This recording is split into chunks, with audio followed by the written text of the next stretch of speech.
વાત કરીએ લોકસભાની ચૂંટણીમાં પ્રચાર પ્રસારને લઈને ભાજપે અમદાવાદમાં મીડિયા સેન્ટર તૈયાર કર્યું છે અને જેનું ઉદ્ઘાટન આજે મુખ્યમંત્રી ભૂપેન્દ્ર પટેલ અને ભાજપના પ્રદેશ પ્રમુખ સી આર પાટીલે કર્યું।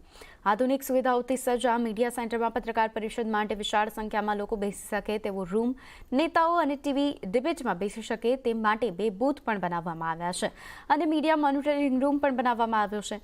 ઉલ્લેખનીય છે કે લોકસભાની ચૂંટણીના પગલે આ મીડિયા સેન્ટર શરૂ કરવામાં આવ્યું છે। फक्त डेवलपमेंट नहीं परंतु अनेक प्रश्नों અને જે આપણી સંસ્કૃતિ છે એને પણ ઉજાગર કરવાનો સફળ પ્રયત્ન કે આદરણીય મોદી સાહેબે કર્યો છે।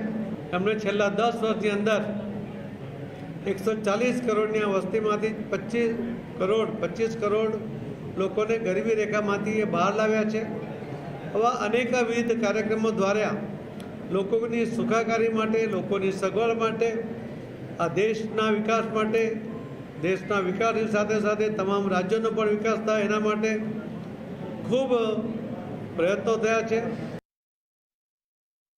પ્રવેશ દ્વાર છે ત્યાં અલગ અલગ જે સરકાર છે કે સરકારી યોજનાઓ છે તે અંદર કયા કયા લાભ કોણ મેળવી શકે છે આ તમામ વિગતો પણ મૂકવામાં આવી છે।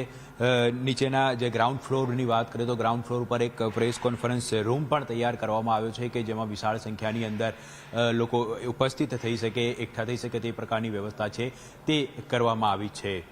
આ જે મીડિયા સેન્ટર છે તેનું લોકાર્પણ છે તે મુખ્યમંત્રી ભૂપેન્દ્ર પટેલ દ્વારા કરવામાં આવશે।